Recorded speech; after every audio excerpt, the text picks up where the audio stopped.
धन्यवाद सभापति जी।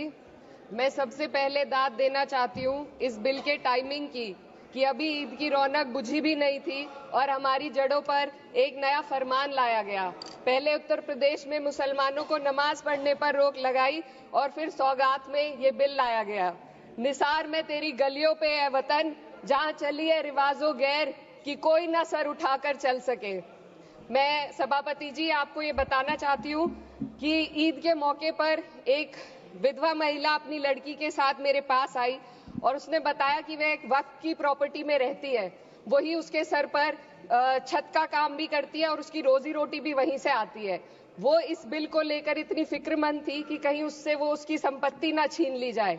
वो अकेली एक ऐसी महिला नहीं है, ऐसे लाखों लोग हैं जो वक्फ की गरीब महिलाएं जो वक्फ की संपत्ति से अपना रोजगार चला रहे हैं। और ये जो वक्फ बाय यूजर क्लॉज के हटाने से लाखों वक्फ की जायदाद अपना स्टेटस खो देंगी और लाखों लोग इसी तरीके के लोग सड़कों पर आ जाएंगे। वक्फ क्या है? वक्फ बाय यूजर क्या है? इसका ये मतलब है कि कोई जायदाद अगर सालों से दीन और भलाई के कामों के लिए इस्तेमाल हो रही हो तो वो खुद ब खुद वक्फ मानी जाएगी। हिंदुस्तान की अदालतों ने भी इस बात को तस्लीम किया है। वक्फ बाय यूजर सिर्फ वक्फ बोर्ड को ही मिली कोई खास सौगात नहीं है, ये बल्कि सभी अन्य धार्मिक ट्रस्टों को परंपरा और यूज के आधार पर बिना किसी डॉक्यूमेंटेशन के धार्मिक चरित्र को डिक्लेयर करने का राइट मिला हुआ है। भारत के संविधान के आर्टिकल 13 क्लॉज 3 में कस्टम और यूसेज को कानूनी वैधानिकता प्रदान करता है। इसी आर्टिकल से वक्फ बाय यूजर भी निकला गया है। इस बिल के कानून बनने पर वक्फ बोर्ड तो इस प्रोविजन से हाथ धो बैठेगा, लेकिन अन्य धार्मिक ट्रस्टों को यह सुविधा जारी रहेगी। इससे भारतीय संविधान के आर्टिकल 14 और 15 का सीधा उल्लंघन है, जो धर्म और जाति के आधार पर भेदभाव और कानून के सामने सभी की बराबरी पर जोर देता है।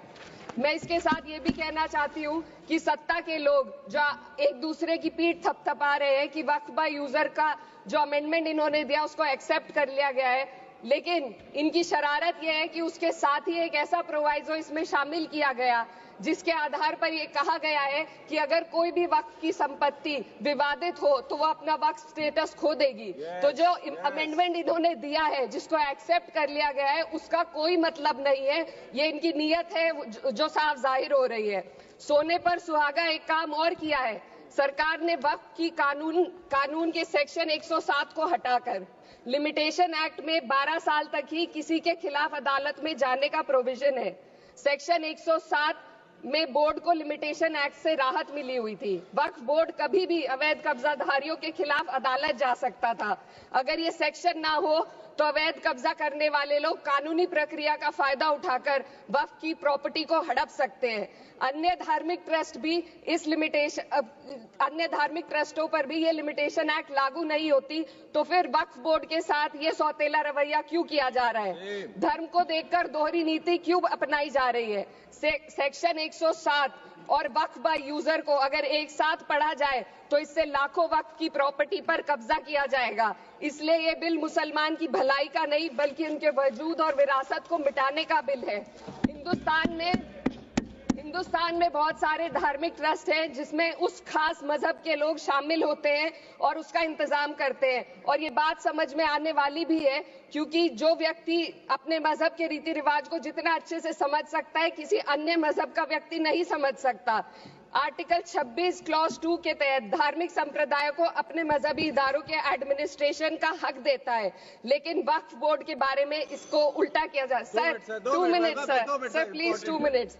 सरकार इसे एक सेक्युलर बॉडी मान रही है और इसमें गैर मुस्लिमों को शामिल करने की बात कह रही है। आपके मुंह से सेक्युलरिज्म की बात सुनकर अच्छा लगा, लेकिन अगले ही पल ये भ्रम टूट जाता है, क्योंकि आपको सिर्फ दान देने के लिए प्रैक्टिसिंग मुस्लिम का आपने क्लॉज डाला है, लेकिन बोर्ड में बैठने के लिए मुस्लिम होने की कोई आपकी क्लॉज नहीं है। तो इससे आपकी जो दोहरी नीति है वो साफ जाहिर होती है। ये वही सरकार है जिसने राम जन्मभूमि ट्रस्ट में ये लिख दिया कि जिला अधिकारी भी अगर होगा तो हिंदू होना चाहिए। कोई मुझे बताए कि वहां पर सेक्युलरिज्म का रस क्यों नहीं घोला गया? सर आखिर में मैं अपनी बात को खत्म करने से पहले महिलाओं का मुद्दा बार बार उठाया जा रहा है। सरकार का कहना है कि बोर्ड में मुस्लिम महिलाओं को रिप्रेजेंटेशन देंगे। इस कानून से पहले भी मुस्लिम महिलाएं बोर्ड में मेंबर रह चुकी हैं और मिनिमम 2 का प्रोविजन था, उससे ज्यादा भी हो सकती थी। सर, मैं ये कहना चाहती हूँ कि सरकार ने महिलाओं के लिए ऐसा कौन सा नया काम किया जिसका ढिंडोरा सरकार का हर सदस्य पीट रहा है। इस बात की तायीद अगर आपकी तरफ से कोई मुस्लिम महिला करती तो हम उसका यकीन भी करते, लेकिन अफसोस आपकी इतनी लंबी कतार में एक भी मुस्लिम महिला नजर नहीं आती है। सर, मैं खुद एक मुस्लिम महिला हूँ, मैं सिर्फ एक मैं माइनॉरिटी महिला हूँ। इस सदन में हम सिर्फ 2 महिलाएं हैं और उस नाते से मैं ये बात कहना चाहती हूँ कि इस बिल के माध्यम से मुस्लिम महिलाओं को कुछ नहीं मिल रहा है, ये हमें कुछ नहीं देना चाहते, सिर्फ टोकनिज्म हमारे नाम पर बनाकर एक नैरेटिव मीडिया में चलाना चाहते हैं। तो ये बिल मुसलमान की भलाई का नहीं, उनकी पहचान को मिटाने का है।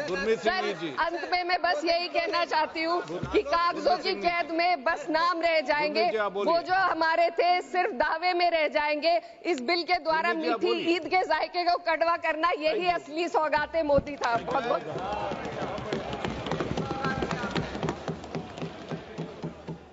अगर आप ये वीडियो YouTube पर देख रहे हैं तो हमारे चैनल को सब्सक्राइब कर बेल आइकन दबाएं और Facebook पर देख रहे हैं तो हमारे पेज को लाइक करें। 8 मिलियन प्लस सब्सक्राइबर, आपके इस भरोसे के लिए बहुत धन्यवाद।